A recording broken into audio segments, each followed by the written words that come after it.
Car బాగుందా, వేసవి వచ్చేసింది, మీ కారు భద్రత కోసం వెంటనే చర్యలు తీసుకోండి అంటూ ఒక ప్రత్యేక కథనాన్ని కూడా ప్రొజెక్ట్ చేసింది.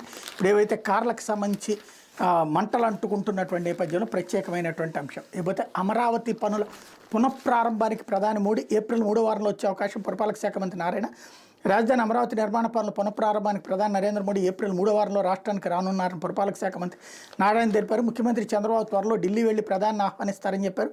అమరావతిలో నిర్మాణంలో ఉన్న కార్యదర్శులు, ప్రధాన కార్యదర్శుల బంగ్లాలను సిఆర్డీఏ ప్రాజెక్టు కార్యాలయాన్ని నారాయణ మంగళవారం పరిశీలించారు. అనంతరం మీడియాతో మాట్లాడుతూ, గతంలో మేము 43,000 కోట్లతో విలువైన పనులను టెండర్లు పిలిచాం. ఎమ్మెల్సీలు, ఎమ్మెల్యేలు, సివిల్ సర్వెంట్లు, అధికారుల నివాస సముదాయాలు దాదాపు పూర్తి చేశాం.